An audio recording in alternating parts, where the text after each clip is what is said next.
हमारे साथ बातचीत करने के लिए हैं उत्तर प्रदेश सरकार में मंत्री रघुराज जी। रघुराज जी, लगातार भीमराव अंबेडकर का अपमान करने का आरोप जो है वो भाजपा पे लग रहा है। पहले कांग्रेस ने काफ़ी बवाल किया, पार्लियामेंट तक में इसको लेकर काफ़ी मुद्दा बन चुका है। अब बहन जी जो है वो जगह-जगह पर इसको लेकर जो है कार्यक्रम कर रही हैं कि बीजेपी ने ये ठीक नहीं किया। देखिए, सोच गलत है लोगों की। सम्मानित अम्बेडकर जी हम सबके बड़े नेता हैं, सम्मानीय व्यक्ति हैं, इसमें कहीं कोई शक नहीं है। और देखिए हमारे यहाँ तो उनका हर जगह बीजेपी ऑफिस में भी फ़ोटो लगा मिलेगा, मेरे कार्यालय में भी फ़ोटो उनका मिलेगा। कांग्रेस ने हमेशा बेइज़्ज़ती की, उनको भुनाया, हमने कभी भुनाया नहीं है। हमने कभी बेईमानी नहीं की समाज से। समाज से बेईमानी करने वाले लोग आज आदरणीय अम्बेडकर जी के विषय में जो कह रहे हैं, झूठा प्रोपेगेंडा है। आदरणीय अमित शाह जी ने ऐसा कोई शब्द नहीं कहा जिसको कि ये सबको बवाल करे, क्योंकि इनको कोई क्वेश्चन उठाना नहीं है, इनको कुछ करना नहीं है। ये बेरोज़गार हो चुके हैं, आदरणीय मोदी जी ने इनको विपक्ष को बेरोज़गार कर दिया है। इनकी बड़ी मंशा थी कि हमारी सरकार आ रही है, सरकार आई नहीं है। तो ये इन्फिनिटी कॉम्प्लेक्स में अपने आप को डुबोए हुए हैं, उससे उभर नहीं पा रहे हैं। इस कारण इन्हें कोई न कोई झूठा मुद्दा चाहिए और झूठे मुद्दे पे हमेशा झूठ बोल के ही राज किया है कांग्रेस ने। तो कांग्रेस भी इसका विरोध कर रही है आज फिर से। कांग्रेस के पास काम नहीं है, मैंने बताया ना, जब बेरोज़गार हो जाते हैं तो कुछ तो करेंगे। हाँ। इसलिए बेरोज़गार लोगों के लिए अब धरना, प्रदर्शन ये सब करना है। अब देखिए आदरणीय राहुल जी ने धक्का मारा, हमारे सारंगी जी, हमारे दूसरे सांसद गिर गए, चोट लग गई, ये ऐसा होता है क्या? लेकिन ये अराजकता फैला रहे हैं।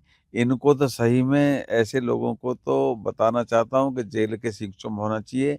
ये अराजक तत्व बन चुके हैं, ये ना नेता नहीं रहे। जवाहरलाल नेहरू जी ने उनको 2 बार हरवाया अम्बेडकर जी को और उसके बाद इंदिरा गांधी जी ने कभी हमने तो देखिए उनको भारत रत्न भी दिया है और उससे पहले हमारे नेताओं ने जितना सम्मान दिया है, आदरणीय मोदी जी ने लंदन में भी उनका वो बनवाया है, म्यूज़ियम बनवाया है। तो ये आज तक कांग्रेस ने क्यों नहीं किया, मैं आपसे पूछना चाहता हूँ। तो सब नेहरू एयरपोर्ट जवाहरलाल नेहरू होगा, इंदिरा गांधी होगा, राजीव गांधी होगा, संजय गांधी होगा, केवल उनके परिवार के नाम से एयरपोर्ट, उनके परिवार के नाम से पीजीआई, उनके परिवार के नाम से कॉलेज, उनके परिवार के नाम से जेएनयू, सब उन्हीं के परिवार के नाम से होगा। आदरणीय अम्बेडकर जी के नाम से आज तक कोई उन्होंने कोई धर्मशाला भी बनाई? हमने बनाई है। हम आदरणीय अम्बेडकर जी का सम्मान करते हैं। लेकिन जो शब्दों का उपयोग ये लोग जो कर रहे हैं, ये बेफिजूल की बातें हैं।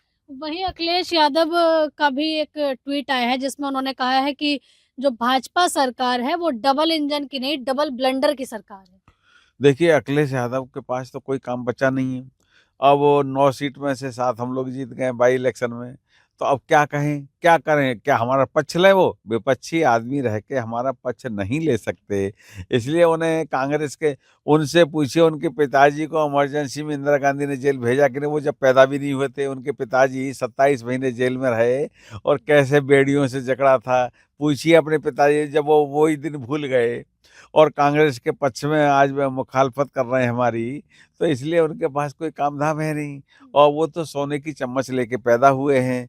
वो ज़मीनी नेता है नहीं। आदरणीय मुलायम सिंह जी ज़मीनी नेता थे, इसलिए उन्हें सारी जानकारी थी। उन्होंने कहा था जब दूसरी बार जब सरकार बनी थी, तो उन्होंने पार्लियामेंट में आदरणीय मोदी जी को आशीर्वाद दिया कि भाई दोबारा से फिर आइए आप। वो भी जानते थे कि देश के लिए आदरणीय मोदी जी और आदरणीय अमित शाह ही बढ़िया हैं। उन्हें पता था कि हम लोग जो गठबंधन है ये बढ़िया नहीं है देश के हितों, क्योंकि यहाँ तो लाओ खाओ लाओ खाओ वाला सिस्टम होता है इन लोगों का। तो देश को बचाना है, देश का हित करना है, देश को उत्थान की ओर ले जाना है, देश को प्रोग्रेस की तरफ ले जाना है, तो आदरणीय मोदी जी और अमित शाह की आवश्यकता है इस देश को। तो इसलिए अखिलेश के पास कोई विजन रहा नहीं। अब विजन न होने के बाद तो वो ब्लंडर की कहें या कुछ भी कहें, हम कह रहे हैं ब्लंडर की सरकार, हमारी दोबारा सरकार क्यों आई, तुम्हारी क्यों नहीं आई? ये तो बताओ ना। ये उनके पास जवाब नहीं है। तो इसलिए अखिलेश जी, आपके माध्यम से ये कहूँगा, इनको भगवान सद्बुद्धि दे। ये दैत्यों के वंशजों की बातें करते हैं ये, क्योंकि उसी टाइप के लोग हो गए हैं, क्योंकि जैसा देश वैसा भेष। एक खरबूजा देख के खरबूजा रंग बदलता है। ये दैत्यों के वंशजों की मानसिकता के आधार पर ये लोग बयान देते हैं। धन्यवाद। तो देखिए यहाँ पर आप रघुराज जी को सुन रहे थे, उत्तर प्रदेश सरकार में मंत्री हैं आंचल यादव, इंडिया डेली, दिल्ली।